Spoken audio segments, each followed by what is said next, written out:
Hello there, I'm Lenny, and in this video I'm going to discuss Season 1, Episode 18 of the Twilight Zone, titled The Last Flight.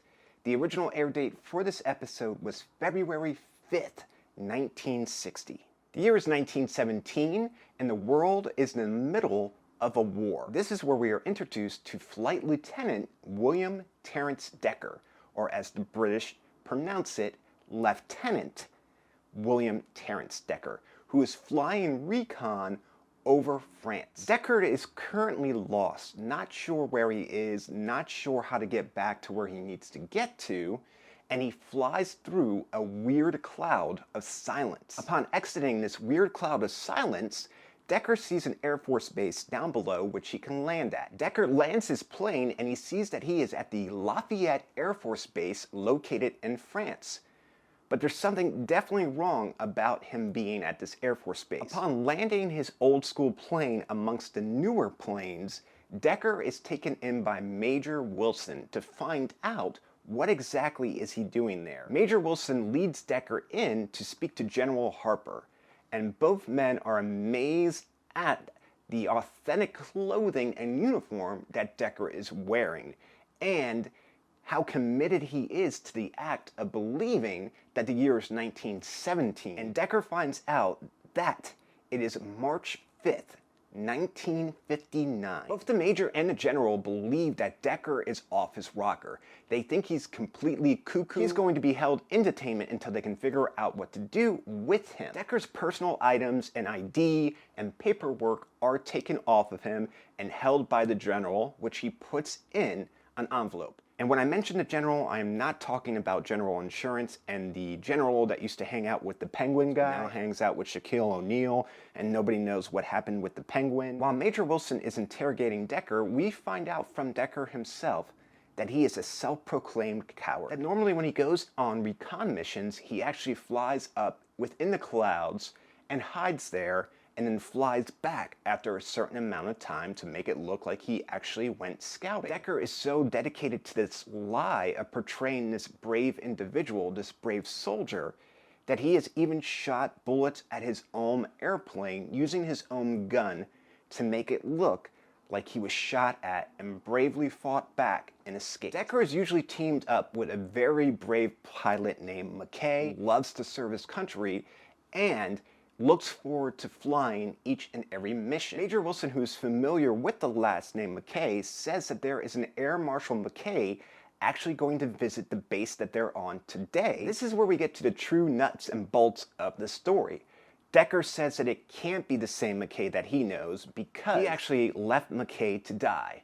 The last thing that he saw was McKay being surrounded by 5 German planes as he flew off and hid in the clouds. Decker learns from Major Wilson that McKay goes on to be a World War II hero and saves many lives during both wars. And Decker comes to the conclusion that if he doesn't go back in time and save McKay, then McKay won't be alive to save the lives of the other individuals. So we have the George Bailey effect taking place here. After a lot of thought, Decker says he now knows why he's there. He now knows what his purpose is. This is a second chance for him to redeem himself. This is a chance for him to do what he should have done the first time. And if they don't let him leave, McKay is going to die. That he needs to get back into his plane, go back to the same cloud that he entered from, and go help McKay survive the fight. Decker realizes that his only chance out of this situation is to fight his way out.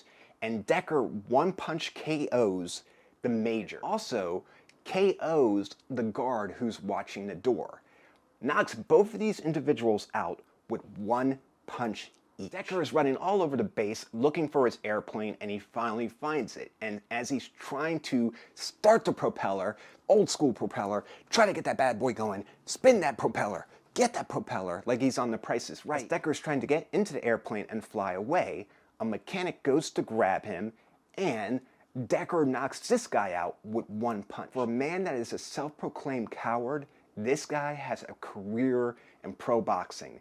Sign him up, get him a title fight, let's get this going, ding, ding, ding.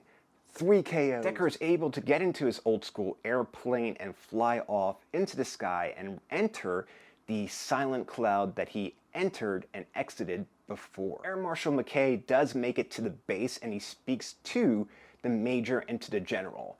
And both men ask him if he ever knew a pilot named Decker. We learned from McKay that there was a pilot named Decker that actually saved him during the First World War, and that McKay actually saw Decker fly away and leave him, and he expected to die. Then a few minutes later, Decker returned, coming out of the clouds and taking 3 German pilots with him before he died himself. Both the major and the general asked McKay if they ever found any artifacts belonging to Decker, and McKay says no. It's then that the general remembers that they actually took all the artifacts and paperwork off of Decker and placed it in the envelope, which the general opens, and McKay inquires how they got these things that belong to his old friend. And they tell him to sit down. And the major and the general tell McKay that they have a story to tell him. And that's how the episode of The Last Flight ends. Rating The Last Flight on a scale of 1 to 10, with 10 being the best score that it could get, I give the episode a 6. If you think this video is worthy of a thumbs up, please feel free to do so.